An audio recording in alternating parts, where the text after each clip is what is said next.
Buenas tardes con todos.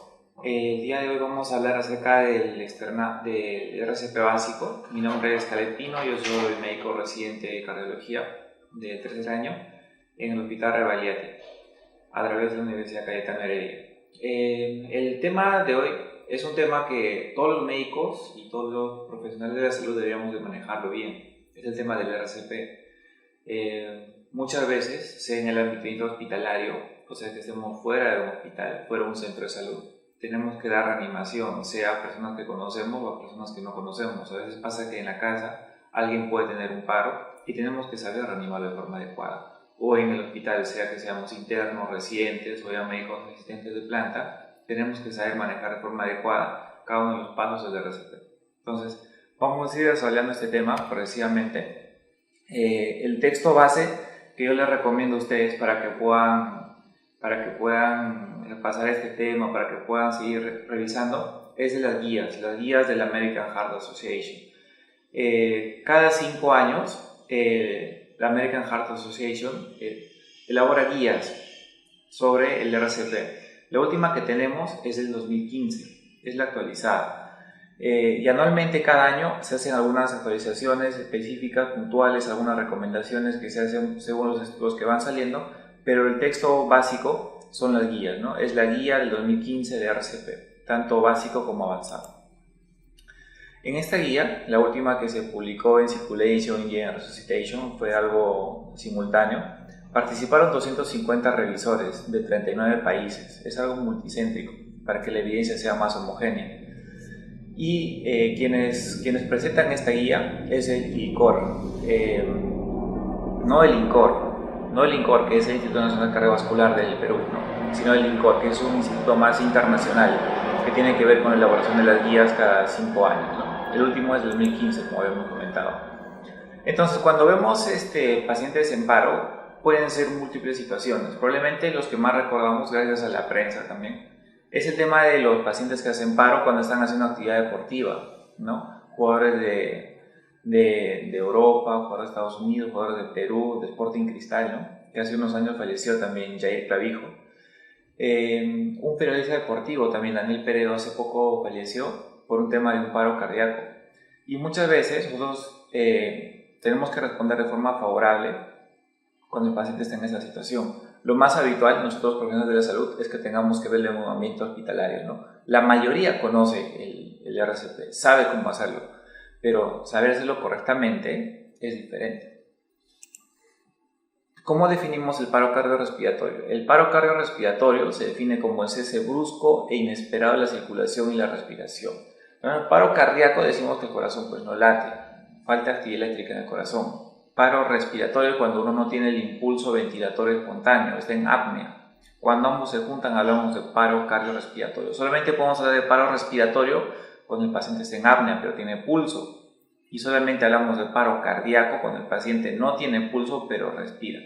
Habitualmente ambos vienen de forma simultánea, pero hay situaciones concretas en las cuales podemos encontrar solamente un tipo de paro. ¿Y el manejo es diferente? Sí, es diferente. Por ejemplo, si un paciente solo tiene paro respiratorio, o sea, es decir, no ventila, pero sí tiene buen pulso, ¿qué es lo que tenemos que hacer? Solamente darle ventilaciones con el ABU, ventilarlo. Pero si un paciente tiene paro cardiorrespiratorio, ahí entramos al algoritmo de RCP, como lo vamos a ver ahora. Entonces, cuando nos enfrentamos a un paciente con paro, tenemos que tener en mente que el corazón tiene uno de estos 4 tipos de ritmo, que se llaman ritmos básicos de paro cardíaco. Entonces, tenemos ritmos que van con frecuencia alta y tenemos ritmos que van con frecuencia baja o sin frecuencia, sin estímulo eléctrico, como la sistolia. Los que son de frecuencia rápida son la taquicardia ventricular sin pulso, sus siglas son TVSP, taquicardia ventricular sin pulso, o la fibrilación ventricular. La actividad eléctrica sin pulso corresponde a una actividad eléctrica que tengo, usualmente es una bradicardia, pero que uno no puede sentir el pulso del paciente. Y la sistolia es la ausencia de la actividad eléctrica. Todos los pacientes que hacen paro tienen uno de estos 4 ritmos. Pero ¿cuáles son los más frecuentes? Los más frecuentes son los de arriba, tanto la taquicardia ventricular sin pulso como la fibrilación ventricular. Y muchas veces cuando el paciente hace paro comienza con taquicardia ventricular. Después la taquicardia ventricular degenera en una fibrilación ventricular y esta fibrilación ventricular puede degenerar en una asistolia. ¿Ya? La causa más frecuente de paro cardiorrespiratorio en personas mayores es el infarto agudo de miocardio. El infarto agudo de miocardio deriva en taquicardias, en arritmias ventriculares, tanto taquicardia como fibrilación ventricular, y esas degeneran finalmente en una sistolia, ausencia de actividad eléctrica en el corazón.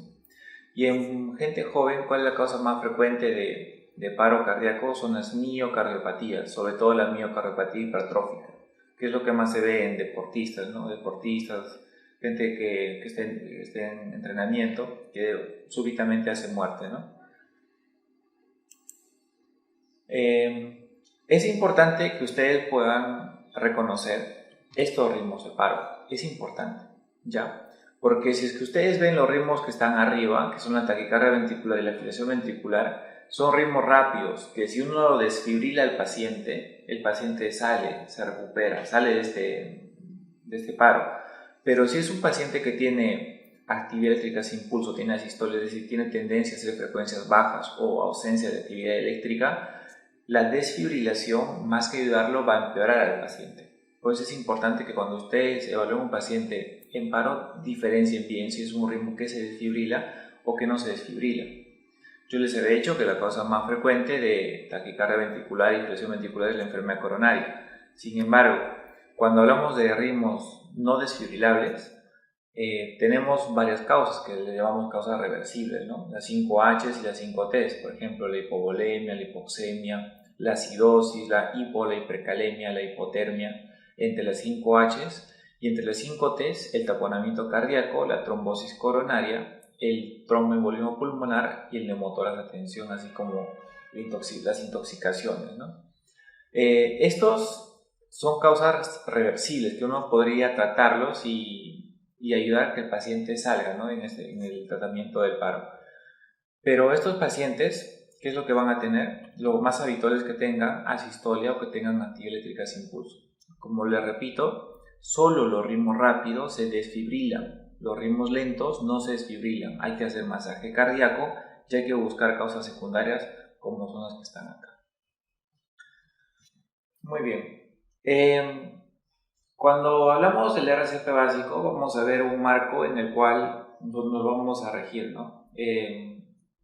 RCP básico es básicamente identificar a qué paciente le vamos a hacer el RCP, realizar las compresiones, ventilaciones y llegar a la desfibrilación, pero de forma automática. Hay unos desfibriladores automáticos externos que se llaman DEAs. Hasta ahí es el marco del RCP básico. Luego, cuando ya le ponemos las paletas, le ponemos las drogas, intubamos al paciente, eso ya se llama RCP avanzado. Eso va a ser una siguiente discusión. Pero lo principal, lo más importante en un paciente con RCP es primero reconocer el paro. Vamos a ir viendo cada uno de estos puntos. ¿Ya? Algunos aspectos que acá resalta la guía es que los eslabones de supervivencia están simplificados.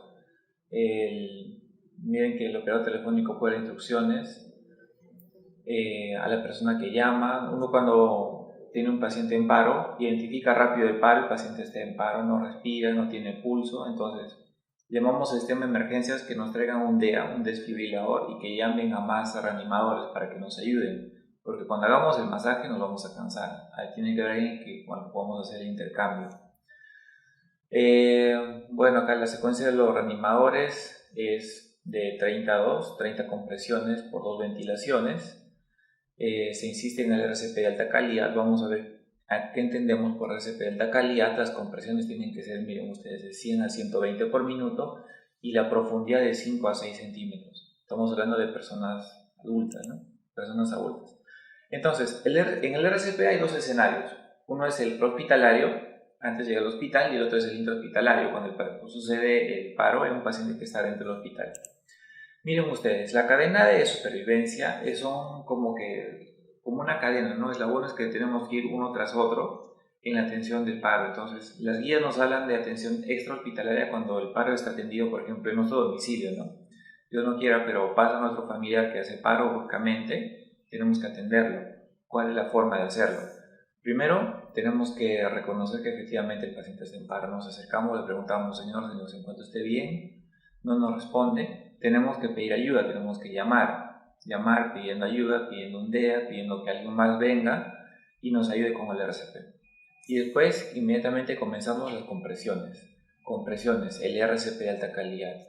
El RCP, las compresiones, 30 compresiones y 2 ventilaciones. Compresiones, ventilaciones, compresiones, ventilaciones. Con ciclos que son de cada 2 minutos. A los 2 minutos ya tienen que cambiar el reanimador, pues es importante llamar a alguien. Continuar con el RCP hasta que tengamos el DEA para hacer la desfibrilación, como yo les había comentado, que la causa más frecuente de paro es el infarto, y el infarto genera taquicardia ventricular, fibrilación ventricular. Si no lo desfibrilamos rápido, la posibilidad de que salga el paciente es menor. Cuanto más antes lo desfibrilamos, es mucho mejor. Entonces, sea que hasta acá el RCP básico, sea que nosotros lo podemos sacar al paciente solamente con masajes, con compresiones, con desfibrilación, lo sacamos al paciente, igual va al hospital. Si el paciente no lo podemos sacar, tenemos que continuar hasta que nos cansemos o hasta que venga el personal, ¿no? En la ambulancia le administra algunos medicamentos, algunos manejos ya de RCP avanzado, ¿no? Ese es a nivel hospitalario. Miren que ustedes comienza todo reconociendo el paciente que está en paro. A nivel intrahospitalario, lo que nos va a tocar a nosotros, sea que estemos en un centro de salud, en un hospital, en una clínica, ¿cuál es lo más importante? Lo más importante es la vigilancia y la prevención, estar al tanto de nuestros pacientes. A veces nos toca que tenemos pacientes que no los vemos solamente en la visita, los vemos 15, 20 minutos y el resto del día ni los vemos. Pero es importante, sobre todo si vamos a ver pacientes que están delicados, pacientes que son cardiópatas, pacientes que han tenido antecedentes de estar graves, hospitalizados en la UCI, que han tenido un paro anteriormente, hay que estar a la expectativa, porque esos pacientes pueden volver a hacer paro. En el Hospital Rebagliati, por ejemplo, los pacientes que son cardíacos, bueno, todos ellos son cardíacos, pero los pacientes más agudos tienen todos un monitor cardíaco que nos permite nosotros ver desde lejos, podemos ver el ritmo cardíaco que tiene el paciente las 24 horas, cosa que si vemos que sea alguna arritmia, si algo es alterado, rápidamente vamos y le acudimos. Eso se llama vigilancia y prevención, estar siempre al tanto en el hospital, siempre al tanto.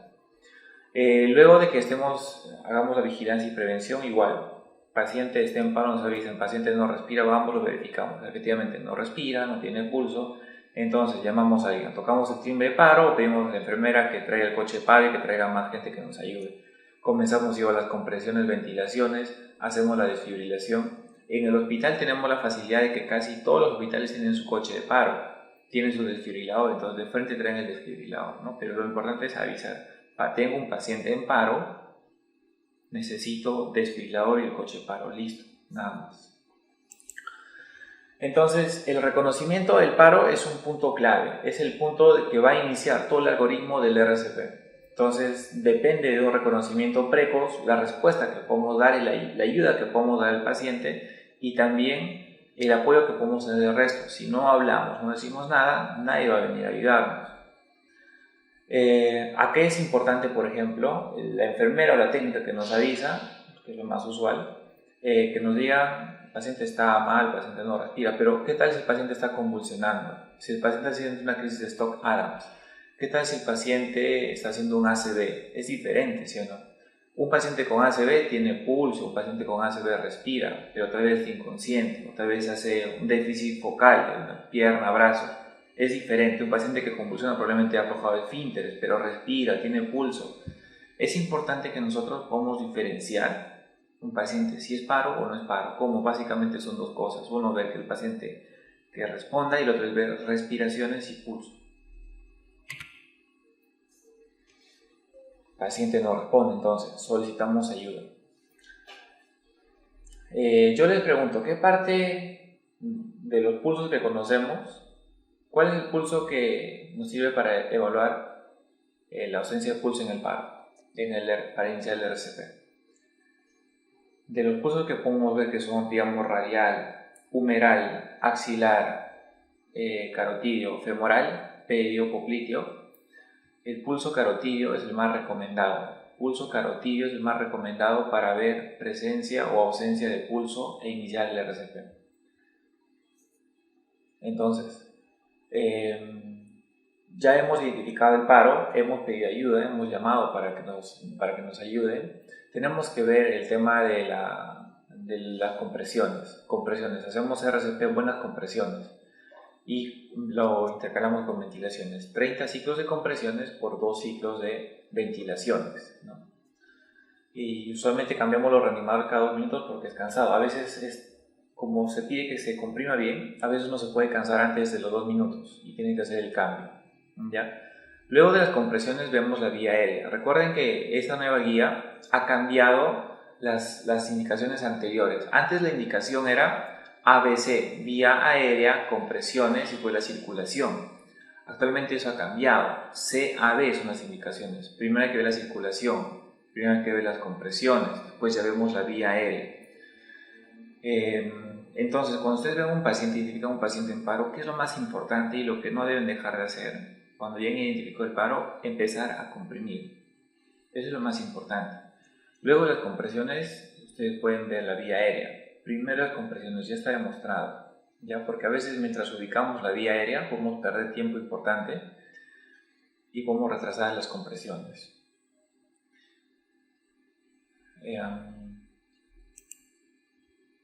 Miren ustedes, tenemos un paciente, este es un paciente extrahospitalario, ¿no? Tenemos alguien que esté en la casa, ¿no? Viene a visitarnos a alguien y de pronto hace paro en la sala, ¿no? Súbitamente se desmaya, entonces vamos, preguntamos, ponemos las manos en los hombros, lo sacudimos un poquito y le preguntamos, señor, ¿se encuentra usted bien? No nos responde nuevamente, señor, ¿se encuentra usted bien? Hablamos un poco más fuerte, nada. Entonces, mientras nosotros le estamos moviendo los brazos, también estamos viendo si respira o no respira. Entonces, está inconsciente el paciente, pedimos ayuda, rápido. Alguien que nos ayude, algún familiar puede ser o alguien que esté presente, que llame, ayuda. ¿Qué número? Al 116. 116 es el número de los bomberos. Ellos están entrenados también en RCP y también muchos de ellos tienen un desfibrilador externo, un DEA, ¿no? Entonces, ya pedimos ayuda, entonces ¿qué vamos a hacer? Vamos a buscar el pulso, ¿no? El pulso carotídeo. Si el paciente, tenemos 10 segundos para el pulso, si el paciente no tiene pulso, entonces el paciente está en un paro cardíaco. Ya vimos que el paciente no respira, entonces está en un paro cardiorrespiratorio. Y tenemos que iniciar el RCP. Yo les pregunto, ¿qué pasa si la persona que está, nuestro invitado que viene, que se desmaya, pedimos ayuda, de pronto tiene pulso y de pronto sí respira? ¿Suspendemos el llamado a los bomberos o continuamos llamándolos? En este caso debemos de continuar con el llamado. ¿Por qué? Porque ya dijimos que el paciente puede estar haciendo una convulsión, por ejemplo una crisis de ausencia, puede ser un Stock Adams, puede estar haciendo un ACV. Lo que sabemos es que tiene pulso y que respira, entonces igual va a requerir traslado a un hospital, igual hay que llamar a los bomberos, ¿ya? En el caso a nivel hospitalario se supone que ya tenemos el apoyo de todos los profesionales a la mano, entonces basta con identificar el paro, comenzamos nuestro RCP. Si el paciente, estamos en esta situación en la cual está inconsciente, igual hay que estudiarlo, ¿no? Hay que estudiar tal vez tomografía cerebral, evaluación en neurólogo y buscando, ¿no? Signos que nos orienten hacia el diagnóstico. Una vez reconocido el paro, activar el sistema de emergencias. ¿Qué significa? Pedir ayuda. ¿Cuál es el número en el Perú? 116 es el número de los bomberos. No se les ocurra llamar a la policía, porque ellos no están entrenados en hacer un buen RCP. No van a venir ni con el implemento, ni con la técnica, ni con el profesional adecuado para ayudar. Los bomberos sí, más o menos están entrenados para ayudarnos con el RCP. En Estados Unidos es el 911, así que tampoco marquen 911, 116, ¿ya? Hay preguntas que uno tiene. ¿Qué cosa hay que pedir cuando llamamos a los bomberos? Uno, decirles claramente que tengo un paciente inconsciente.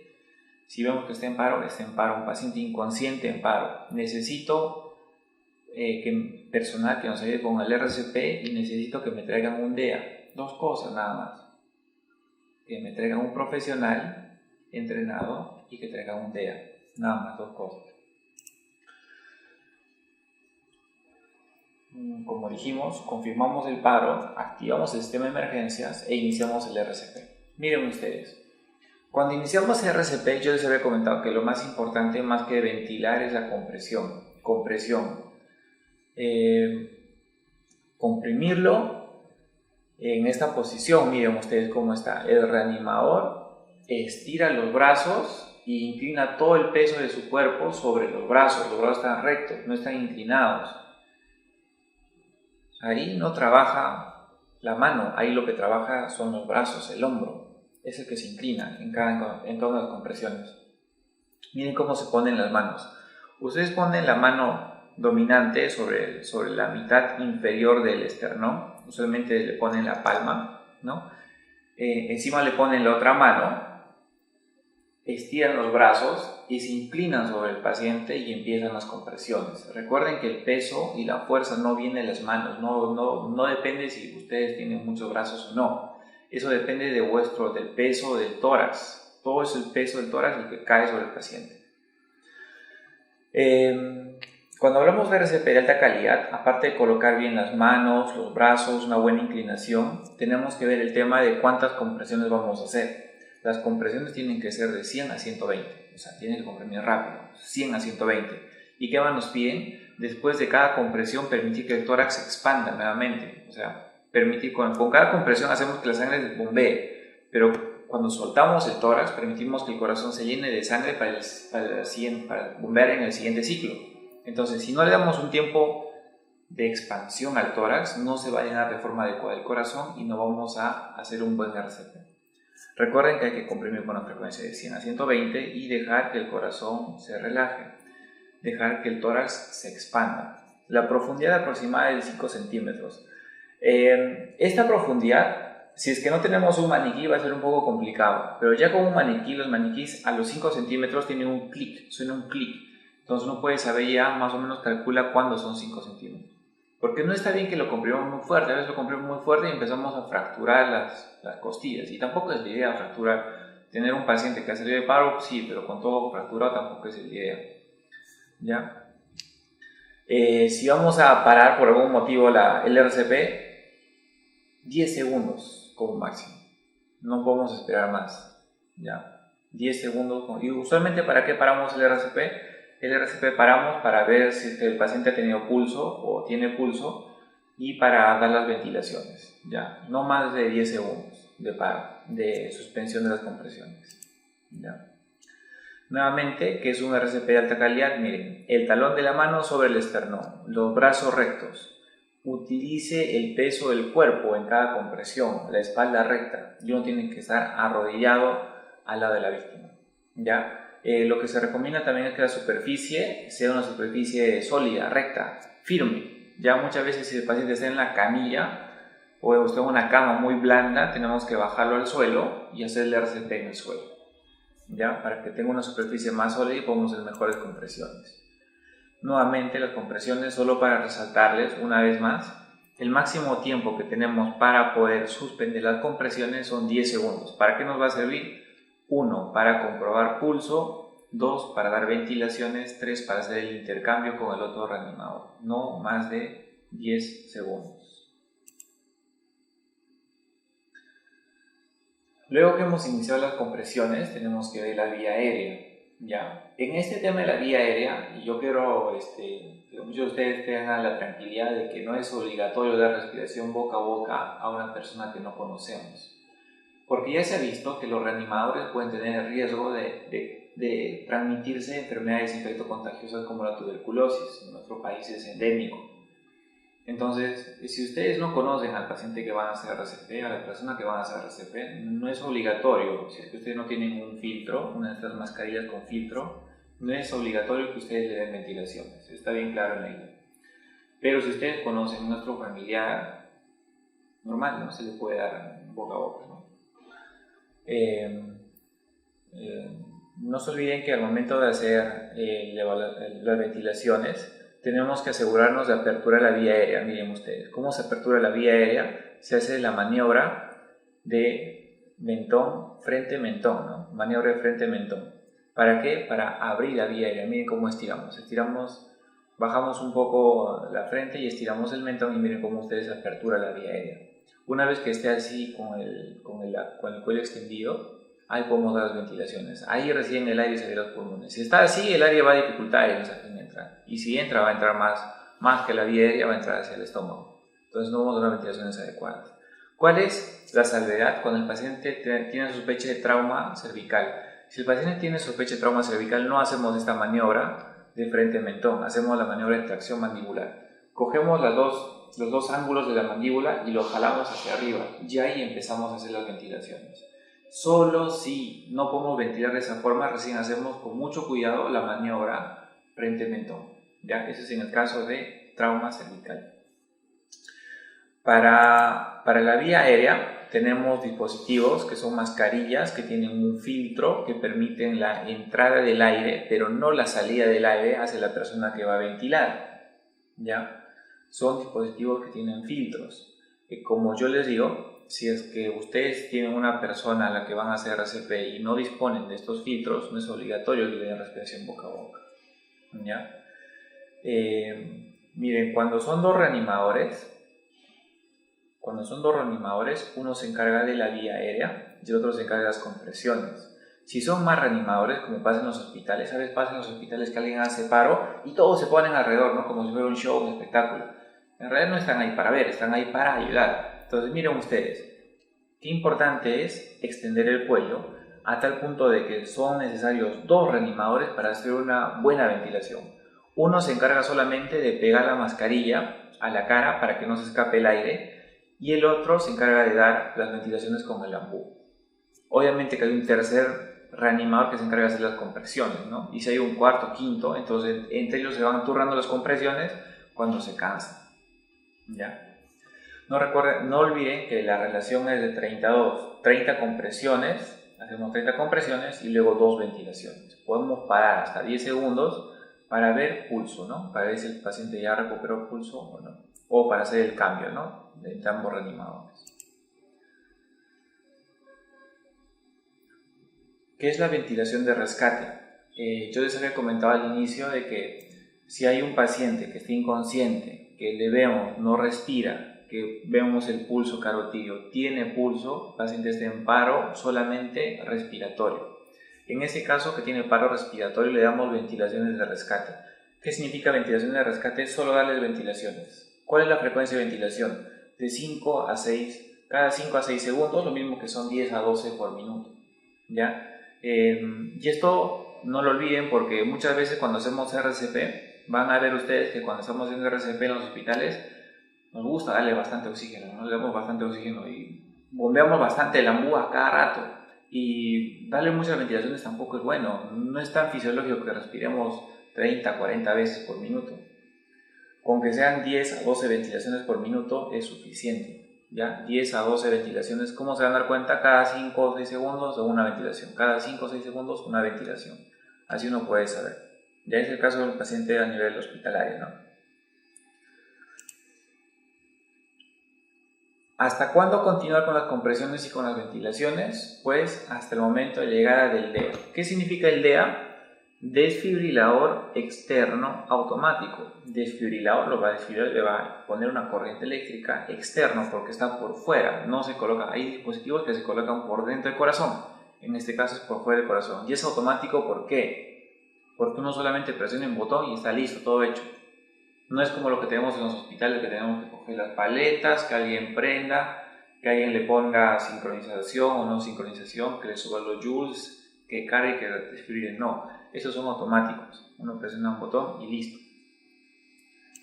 Estos desfibriladores externos automáticos los disponemos en el Perú, si hay en el Perú, ya, y muchas ambulancias también disponen de estos dispositivos. Como yo les había comentado, estos dispositivos son claves para poder salvar la vida de los pacientes, son claves. ¿Por qué? Porque si tenemos un paciente que tiene un ritmo rápido, una taquiarritmia, y lo desfibrilamos, la posibilidad de salir del paro es altísima. No solamente son compresiones y ventilaciones, la desfibrilación es importantísima. Miren ustedes, por cada minuto que se retrase la desfibrilación, la posibilidad de supervivencia disminuye de un 7 a 10%. Cuanto más antes, es mucho mejor. ¿Ya? Cuando viene el desfibrilador tiene dos parches transcutáneos que se colocan y se adhieren a la piel. Son parches que se pegan a la piel, ¿no? Miren, Un parche es el infraclavicular derecho y el otro es en el ápex del corazón. Los parches ya tienen cada uno su impreso, su ubicación, así que no es complicado tampoco de manejarlo. Ahí te dice ápex, acá te dice esternón y acá te dice ápex 2. Entonces, la idea es que puedan estar en direcciones opuestas para que la corriente eléctrica pase de un lado a otro. Si ustedes le van a poner ambos mirando hacia abajo, hacia el suelo, en realidad no va a haber corriente y no va a desfiliar bien. Tienen que asegurarse de que la corriente vaya de un lado para el otro, ¿ya? De un lado para el otro. Una opción también es, digamos, ponerle uno adelante, un parche adelante y otro parche atrás. Mejor todavía, va directamente hacia el corazón, atraviesa la electricidad. Pero si no lo pueden mover al paciente o estamos en una situación en la que tenemos que ya desfibrilarlo y no hay tiempo para voltearlo, le ponemos uno a nivel infraclavicular derecho y otro le ponemos en el ápice. Pero tienen que estar siempre opuestos para la circulación de la energía, ¿ya? Entonces, cuando viene el desfibrilador automático externo, el DEA, también viene con un reanimador que sepa manejarlo, ¿ya? ¿Por qué? Porque los que están haciendo las compresiones y ventilaciones tienen que seguir haciendo compresiones y ventilaciones. Y el que prende el DEA, el que desfibrila, hace su trabajo aparte, ¿ya? Igual se pone al otro costado. Si un reanimador está comprimiendo por el costado izquierdo, el DEA se coloca en el costado derecho, ¿ya? No hay que interrumpir el RCP. Continúa el RCP y vemos el DEA. Entonces, el DEA tiene botones, ¿no? Bueno, botón de prendido, botón de apagado, botón de desfibrilación y botón de sensor de señal, ¿no?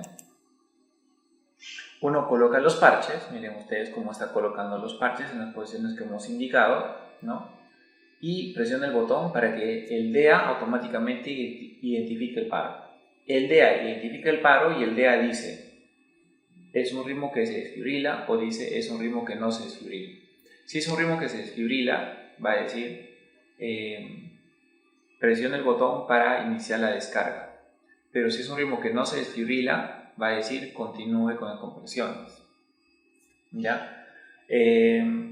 Para el DEA, para las interrupciones, ¿cuánto tiempo habíamos dicho que tiene que estar? Las compresiones se interrumpen, ¿cuánto tiempo como máximo? Son 10 segundos como máximo. Entonces, es el tiempo también para colocar los parches del DEA y para identificar el ritmo. Si el DEA indica que se tiene que desfibrilar, tenemos que sacar a todos, sobre todo el otro reanimador que está comprimiendo, que salga para que no le pase la electricidad ahí, y ponemos desfibrilar. Desfibrila. Entonces, desfibrila. Luego de desfibrilar, tenemos que continuar con las compresiones. No se olviden, tenemos que continuar con las compresiones, ¿ya? Si el paciente sale, tenemos que continuar con las compresiones. Lo que nos interesa a nosotros es que el paciente recupere la circulación, tenga pulso nuevamente, ventile nuevamente o que despierte. Eso es lo que buscamos. No solamente corregir la arritmia. Si el paciente está haciendo arritmia, lo corregimos y pasa sistolia, tenemos que seguir dándole compresión, Si el paciente sigue en la arritmia, no controla, le podemos dar unas cuantas más desfibrilaciones. Eso lo vamos a ver con más detalle en el RCP avanzado. Pero acá cuando tenemos el DEA, tenemos solamente el botón de encendido, apagado, identificación y el botón de desfibrilar. Ya, es automático. Miren ustedes, el DEA. ¿Por qué es tan importante la desfibrilación precoz? Porque va a corregir la arritmia y vamos a salir del paro más fácilmente. Miren ustedes.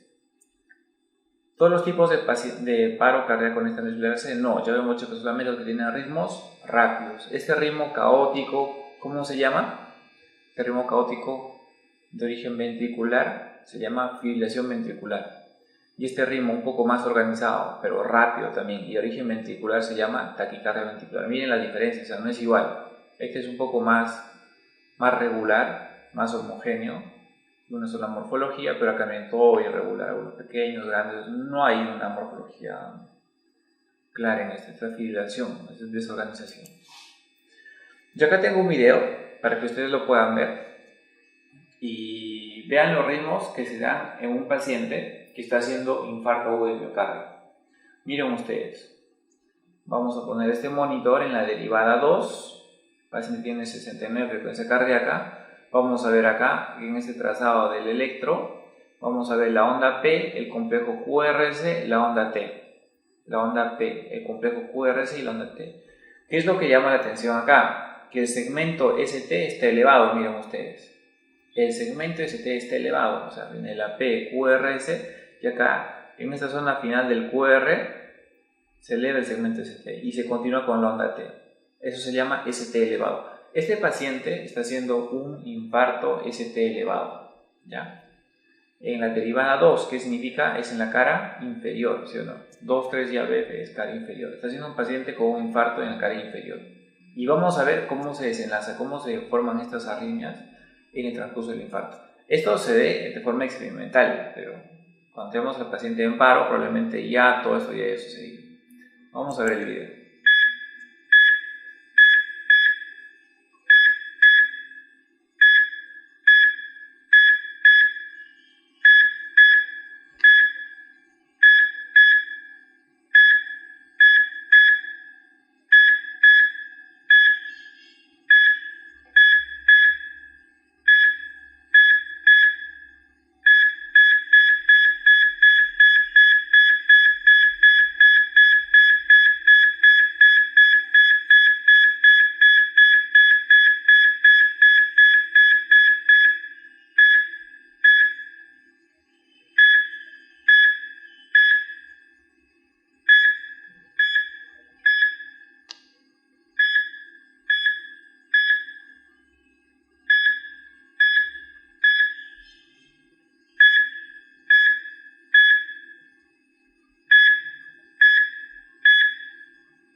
Muy bien, vamos a revisar nuevamente el video. Ya. Como yo les había explicado al inicio, este es un paciente que está haciendo un infarto de cara inferior, ¿no? Vemos el ST elevado en derivada inferior. En este trazado, lo que primero que de su ritmo normal, de su ritmo de base, vamos a ver que hay algunos complejos más anchos, ¿no? De lo normal. Esos se llaman extrasístoles, de origen ventricular, porque son anchos. Y si se dan cuenta, la morfología es diferente de esta con esta. Son diferentes, ¿por qué? Porque vienen de diferentes lugares. Ya, o sea, hay zonas del ventrículo que están haciendo latidos ectópicos, latidos adelantados. Uno de ellos se ha continuado en una sola morfología, una morfología igual. Esta se llama taquicardia ventricular. Esa taquicardia ventricular ha de generar otro tipo de arritmia, una arritmia que hace complejos grandes y complejos pequeños. Complejos grandes y complejos pequeños a la manera de una torsión, de un hélice que se está torciendo. ¿Cómo se llama eso? Torsión de puntas. Haces una torsada de puntas. Después viene un ritmo que es un poco más caótico, vienen pequeños, grandes, desorganizado. Eso se llama una fibrilación ventricular, que finalmente degenera en una sola línea isoeléctrica llamada asistolia. Vamos a ver nuevamente, ¿no? Nuevamente. Es importante que ustedes me comprendan, porque si no hacemos una desfibrilación en este momento, no vamos a controlar esa arritmia. Miren ustedes, el ritmo propio es este de acá. Ese es el ritmo propio. Viene un extrasístole, otra extrasístole, cada vez son más frecuentes las extrasístoles.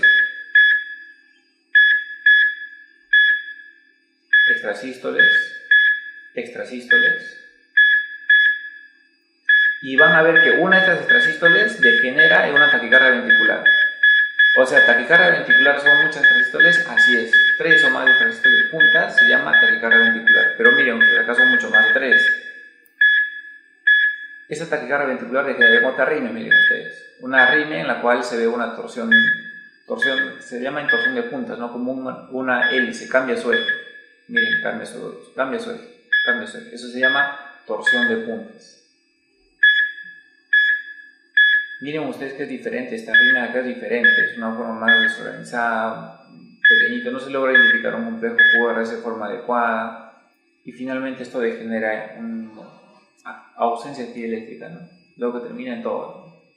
Todos terminamos en ¿qué? En asistolia, ¿ya? O sea, por eso es importante que nosotros podamos entender que un paciente que está haciendo paro, y si lo haces todo enfrente de nuestros ojos, que está haciendo una arritmia y que esta arritmia la podemos controlar con la desfibrilación. Pues es importante que nosotros podamos tener cuanto más antes mejor un desfibrilador a la mano.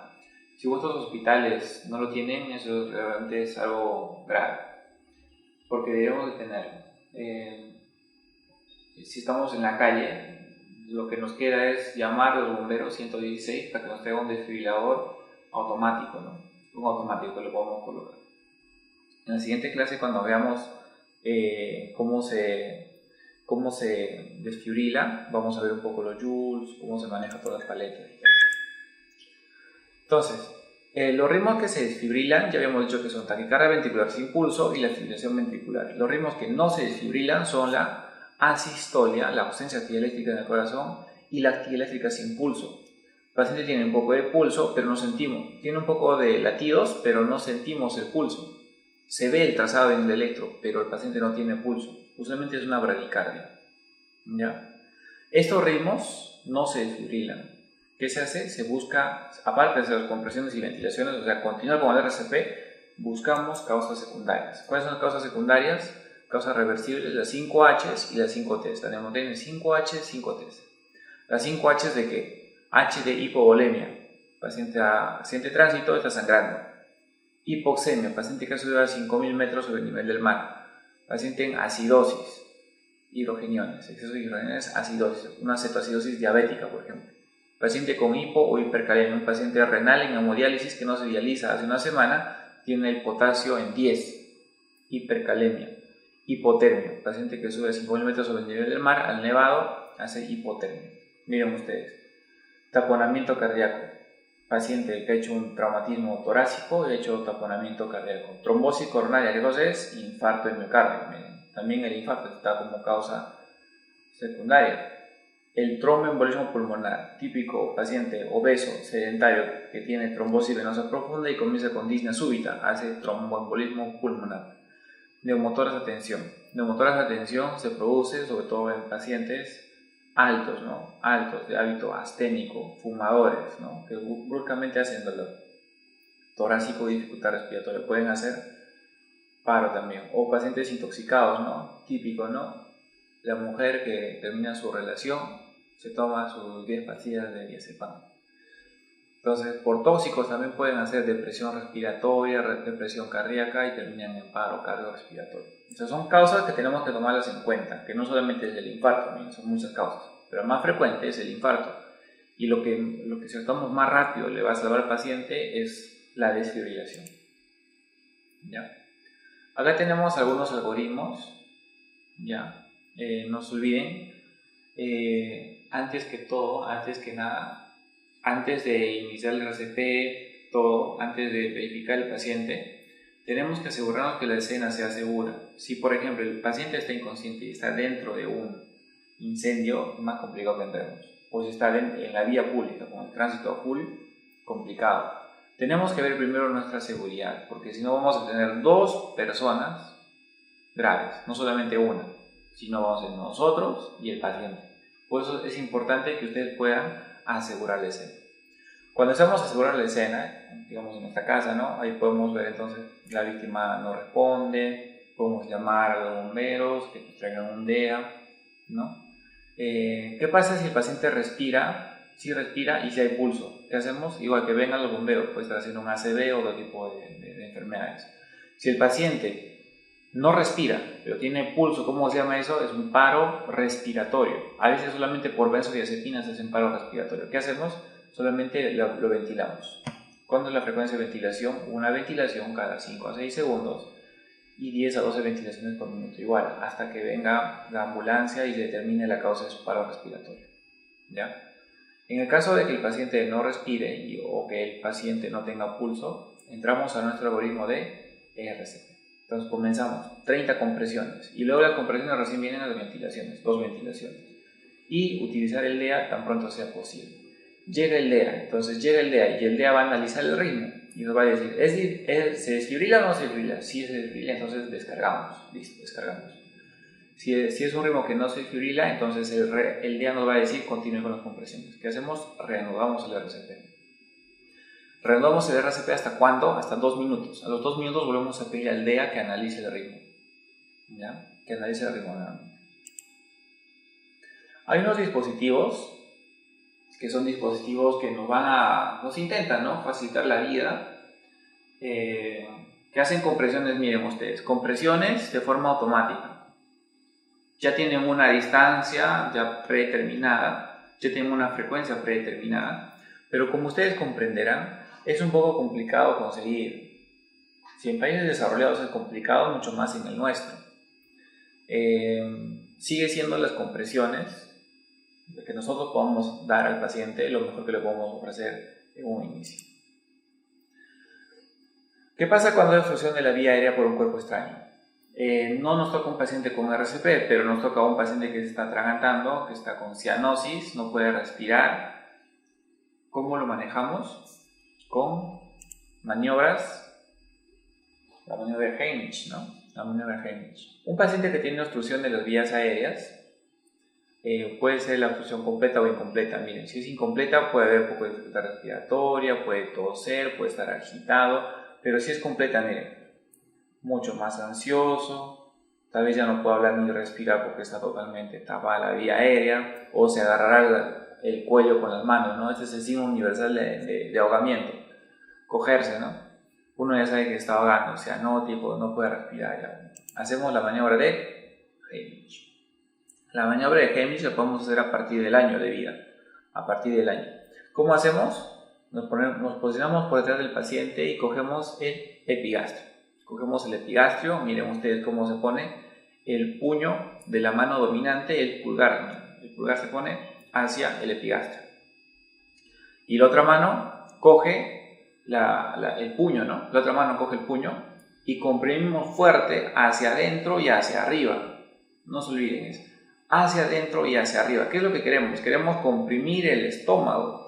Comprimir el estómago, ¿para qué? Para que genere presión positiva y eso pueda ayudar a expulsar el cuerpo extraño. Lo podemos hacer en niños también, en adultos también, a partir del año. Y en menores de un año, las maniobras son diferentes ahí. Ustedes tienen que recordar el Heimlich, ¿ya? Miren ustedes, en niños también se puede hacer, ¿ya? Menores de un año, miren cómo se hace. Las recomendaciones de la guía es que si vemos un bebé que está aparentemente obstruida la vía aérea, está cianótico, miren cómo lo ponemos encima del brazo. Lo ponemos encima del brazo y damos golpecitos o palmaditas en la región interescapular. 5 palmaditas y después lo volteamos. Cogemos la otra mano y lo volteamos.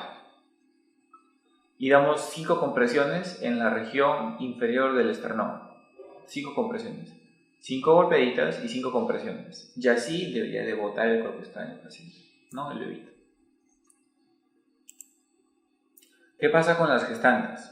Con las gestantes depende, ¿no? Si es una gestante del primer trimestre donde no se nota la barriga, podemos comprimir la barriga. Pero si es una gestante en su tercer trimestre donde ya está grande la barriga, no se les ocurra comprimir la barriga porque les van a producir un DPP y el feto va a tener riesgo de muerte, trauma abdominal, un montón de cosas que puede producir. ¿Qué parte se comprime en la gestante? En la gestante se comprime la parte inferior del tórax, igual que en el bebé, igual que en el bebé. La parte inferior del tórax, esa parte se comprime, ¿ya? En niños sin lactantes, cuando hacemos el RCP en niños sin lactantes, hay algunas precisiones que tenemos que hacer. Sobre todo en el tema de la detección del pulso, ¿no? Yo les había comentado que en adultos, ¿en qué parte vemos el pulso? Vemos el pulso carotidio. En bebés, ¿qué parte vemos? Vemos el pulso braquial. Miren, el pulso braquial. Porque su cuello es chiquito, pues no vamos a poder ver de forma adecuada el pulso. Mejor vemos el pulso braquial.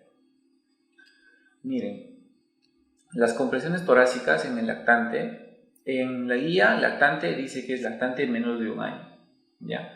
Ustedes saben que la clasificación de los bebés, y lo van a ver más en pediatría, los bebés se clasifican en sus primeros 28 días, o el primer mes, son los neonatos, ¿sí? Hasta el primer año vamos a llamarle lactantes, y de ahí vamos a llamarle mayores de un año. Entonces, los neonatos, los que son los primeros 30 días, tienen su normativa básica como es el RCP.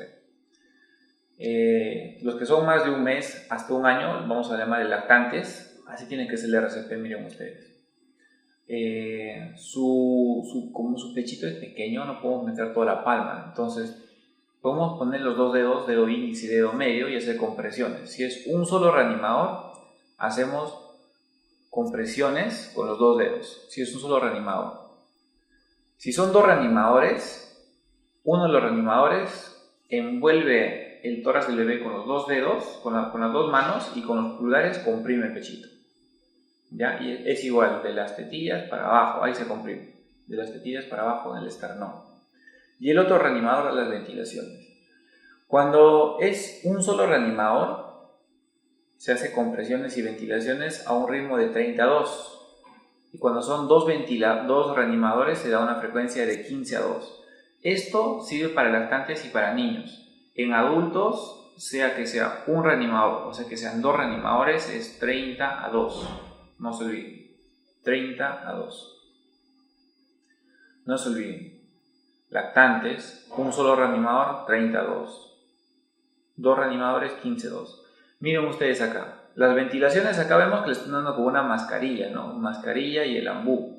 En este caso, como no hay mascarilla ni ambú, pues tenemos que darle ventilaciones, y la nariz y la boca del bebito es pequeña. Esta reanimadora, por ejemplo, le está dando solamente con su boca, cubre boca y nariz. Entonces hay situaciones en las cuales el bebito es tan pequeño que se le da ventilación boca-nariz. Sería boca y nariz, ¿no? Boca a boca-nariz, ¿no? Siempre que tengamos una mascarilla, mucho mejor con la mascarilla. ¿Y cómo es el DEA en niños y en lactantes? Pues el DEA en niños y en lactantes, a partir de los 8 años, ya usamos para adulto, y menos de 8 años hay pediátricos. ¿Por qué? Porque el tórax es más pequeño, pues. Si le ponemos unos parches de adulto, va a cubrir todos los tórax, un solo parche. Y aparte que la descarga eléctrica es mucho mayor. Por eso es que para niños tenemos parches más pequeñitos, ¿ya? Parches más pequeños para lactantes y para niños menores de 8 años. Ahora, si es complicado un DEA, más complicado es un DEA pediátrico. Pero tienen que saber que sí hay. Y si lo podemos conseguir, enhorabuena. En el caso de que no se pueda conseguir y el bebé está haciendo, o el niño o el lactante está haciendo paro y tenemos que desfibrilarlo, si es que es necesario desfibrilarlo, lo tenemos que desfibrilar con el de adulto, ¿ya? Porque si no hacemos nada se puede morir, ¿ya? Pero si pueden conseguir parche pediátrico, muchísimo mejor. Ya para concluir con la presentación, no se olviden de que el primer paso para hacer nuestro RCP, tenemos toda la intención, tenemos todas las ganas, ya sabemos la teoría, pero tenemos que ver que sea seguro. Tenemos que ver nuestra seguridad del reanimador y de la víctima también, ¿ya? Para que no sean dos víctimas, sino sea una víctima y un reanimador.